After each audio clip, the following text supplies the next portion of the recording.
Sometimes we come before God with desperation, not faith. We come trembling, not because we honor His power, but because we fear we won't get what we want in time. And so we begin to pray, not with confidence in who God is, but with words soaked in fear, manipulation, and panic. And in doing so, we unknowingly block the very blessing we are asking for. Not because God doesn't want to bless us.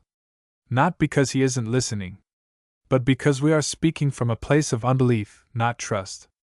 There are words that sound humble but are really faithless. There are phrases we say that sound spiritual but are spiritually weak. And God, being the discerner of hearts, hears past the words. He hears your heart posture. He knows if you're trying to manipulate Him with emotion instead of trusting Him with submission. That's why He's saying now, watch your mouth. Be careful what you say when you're desperate. Because words have power. And your words in prayer reveal the condition of your spirit. One of the biggest mistakes you can make is to say, God, if you really love me, you'll do this quickly. That sounds like faith, but it's not. That's manipulation. That's emotional blackmail. You're not asking out of trust, you're threatening with pain. You're trying to twist the hand of the Almighty by using your tears as leverage. But God cannot be manipulated. He is not a man. He is not moved by tantrums, He is moved by faith. So when you come to Him, let your heart be steady. Let your words be pure. Let your spirit be surrendered, not controlling. Another mistake is praying, God, don't let me be ashamed, please, I'll die if you don't answer now. You're praying out of fear of people, not out of faith in God. You're more worried about how others will view your situation than how God views your heart. You want a quick blessing so you can prove a point, not because it aligns with God's purpose. And God sees that. He knows when your motivation is pride. He knows when your prayer is more about saving face than seeking His will. Stop telling God, please do it fast, I'm tired of waiting. Because sometimes waiting is your blessing. Sometimes delay is your protection. Sometimes silence is your training ground. God is not in a rush just because you are. He's not pressured by your timeline. His ways are not your ways. And He doesn't owe you speed, He owes you purpose. So the more you rush Him, the more you reveal that your heart is not submitted, but impatient. And impatience is not a fruit of the Spirit. Be careful saying, God, prove my enemies wrong. Because the blessing is not for them, it's for you.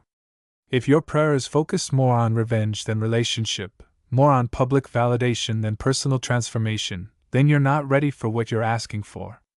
God doesn't bless out of spite. He blesses out of love. He won't give you something just to embarrass your enemies. That's not His nature. He prepares a table in the presence of your enemies, but not so you can boast. So you can show that even in their presence, your eyes are still on Him.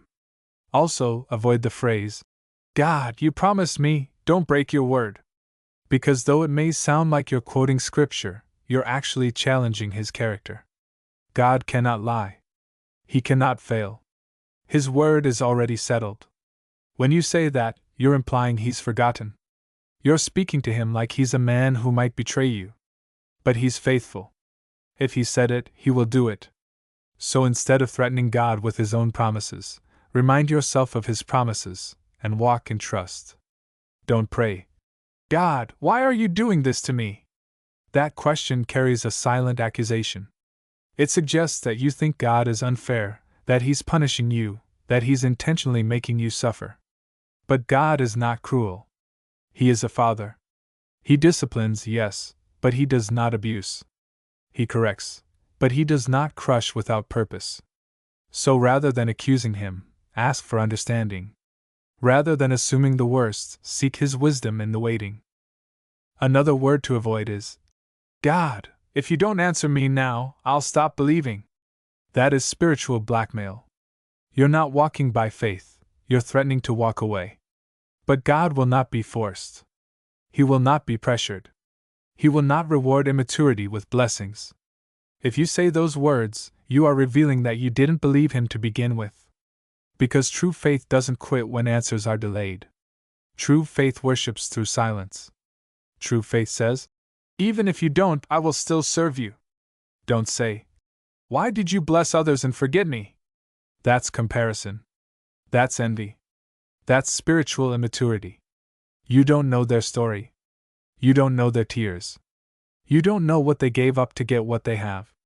And even if their blessing came early, it doesn't mean yours won't come at the right time. Stop comparing seasons. Stop acting like God has forgotten you just because your blessing hasn't shown up yet. He's still writing your chapter. Trust His pen, not your clock. Avoid saying, "God, I deserve this blessing." No, you don't. None of us do. We don't receive from God because of merit, we receive because of mercy. The moment you start claiming you deserve a blessing, you step out of grace and into pride. And God resists the proud. He doesn't owe you anything. Your obedience is your worship, not a bargaining chip. So approach Him with humility, not entitlement. Another prayer that blocks blessing is, "God, I've been faithful, so why am I still suffering?" Because that kind of language reveals conditional faith. You're saying, "I did my part, now you owe me." But God is not your business partner, He's your Father. And He blesses in His own timing, not according to your expectations. Sometimes your faithfulness is not so you can receive now, but so you can carry greater weight later. He's building you.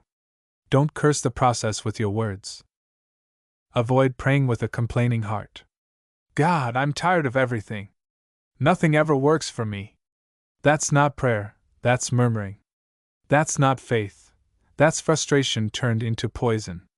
And God hears your complaints as unbelief. Just like the children of Israel in the wilderness. Their murmuring delayed their breakthrough. Their constant complaining turned a journey of days into a journey of decades. And if you're not careful, your words can do the same. You're praying for a quick blessing, but speaking words that delay it. And never say, "God, just give me this one thing, and I won't ask for anything again." Because that's not relationship, that's negotiation. You're treating God like a transaction, not a father. And He knows your heart. He knows that once you get what you want, you'll come back for more. Instead, come with openness. Come with truth.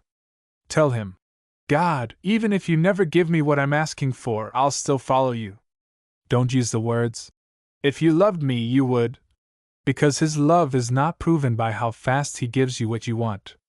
His love was proven on the cross. He already gave the greatest gift.